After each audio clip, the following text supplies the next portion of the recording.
Welcome to a brand new Carfection long-termer. This is a Mercedes-AMG E53 4Matic Coupe. Quite the mouthful.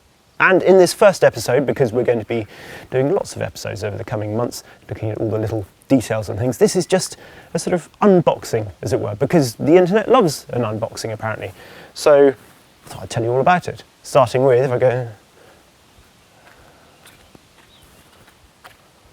yeah, that's 4,848 millimeters long, and if I quickly, here we go. Yeah, so that's 1,860 millimeters wide. And if I have a quick look around here, hang on a sec. Yeah, that's a 66 litre fuel tank in there. Now, the reason that I wanted to run this car is actually because of what's under the bonnet. 53 as opposed to 63. Now, Mercedes, for reasons best known to themselves, have always shied away from doing a 63 version of their E-Class Coupe. We know the saloon's brilliant, you can have it in an estate, but for some reason no coupe, which is a bit odd. Why wouldn't they build a rival to the BMW M6 or M8 as we know is coming soon? But we've got the 53, so this is replacing the 43 that we've had in the past. And it's gone from a V6 to a straight 6 now, but the interesting thing is it's got some hybrid technology in it. Now, I first saw this at a motor show, I'm going to say it was Frankfurt probably, and it was the drivetrain was in the CLS at the time, and usually I'm pretty good at getting to grips with what a car is, to start with, and I read the spec sheet for this and I simply couldn't understand it, so I thought this would be a perfect long-termer because, well, I can get to know it. What's it all about? As standard, this car on the road costs just a whisker under £65,000.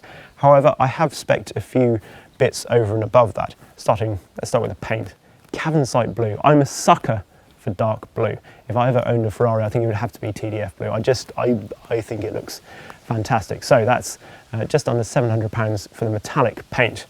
Next up, wheels. Now, I had a big debate about the wheels. As standard, this car comes on 19-inch wheels, and generally, I would always suggest speccing 19-inch wheels or the smaller variety of wheels, whatever the car.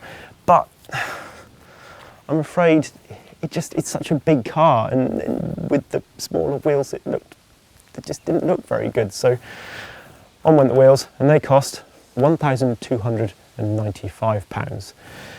Next up for the exterior is the night package, which essentially is just replaces a lot of the shiny bits of trim with, well, black stuff, and also down here you get this privacy glass on the rear, which looks quite good. It's actually quite useful for keeping rear occupants a little bit cooler. And plus you want to leave stuff in the back as well. People can't see in quite as easily. That costs just under £700. And oh yes, you get the black surrounds for the exhaust at the back as well. Other mechanical details, well, we've got air suspension under here, we've got a 9G Tronic gearbox. We'll go into all of this in much more detail later. And obviously the four-wheel drive system as well, which is predominantly rear biased. Anyway, the other bits of spec, well, they're all on the inside. So let's go in there and have a look. Now in here, in some ways, the interior is actually in fairly standard sort of trim. So we've got the black leather with the red top stitching, black Napa leather, I should say. And then we've got this open pore black ash wood, which I think, sort of, wood in a car, isn't that a bit sort of old fashioned? But I just think it looks really cool, and it contrasts really nicely with these vents, which I think are the sort of standout feature in a way. They lift the whole interior. However, I've also added the Premium Plus package, that package. Anyway, and it's so often you look online and you think there's one thing I need to tick the box for, because it seems crazy value for money. So it's just over £2,000, but it had some fairly big ticket items, which I think lifts the whole car to where you want it to be. So starting off with this panoramic sunroof, which fine, again, one of those things, a bit like the wheels, I'm never sure about adding a sunroof into the car. I like it because it's nice and you can drive along, get the sort of wind in your hair if you tall. But equally, it does add a lot of weight high up in the car, and in an AMG, is that really appropriate? Anyway, you got it as part of the package, so I'm not complaining. You also got the Burmester stereo, so that's 13 speakers, and again, they're a bit like the vents. The speakers look really, really beautiful. The other thing it adds is this full screen, widescreen command center here. the dash basically, which is not touchscreen, which a lot of people obviously think. So there's always this sort of, you know, people go, oh, is it no, don't leave fingerprints on it, please. So it's not touchscreen, but it does look amazing, and it's all very configurable, which again we'll go into in another episode. The other things you get in that Premium Plus package, so things like the memory seats, the heated seats, blind spot control, keyless go, that's a big one for me. I really like keyless go, always have done. And I think that is about it. When I got in here, there are all sorts of leads that the car came with, so I can charge pretty much anything I want. One thing I did discover fairly quickly is that if you want to activate Apple CarPlay, because I thought it didn't have Apple CarPlay.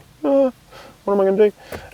But actually that's, you plug it in there, not in there, and then you get Apple CarPlay. Weird. Anyway, we'll go on to all that at a later date. So there we are.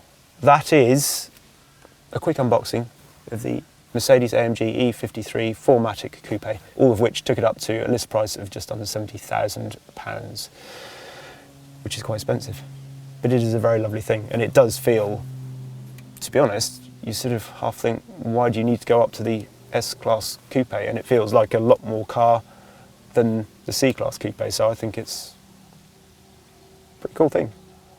Anyway, next time we'll have a look and a bit more chat about the engine perhaps. Of course, if you want to know anything about this car, if there's anything that's really piqued your interest, then just let us know in the comments below. Should I have gone for the air balance package with the fragrances in the glove box? Of course you should have done, Henry. It's a clear oversight, I'm sure you're saying. So anyway, yes, let us know and we'll try and answer questions and take it on tests that you want to see.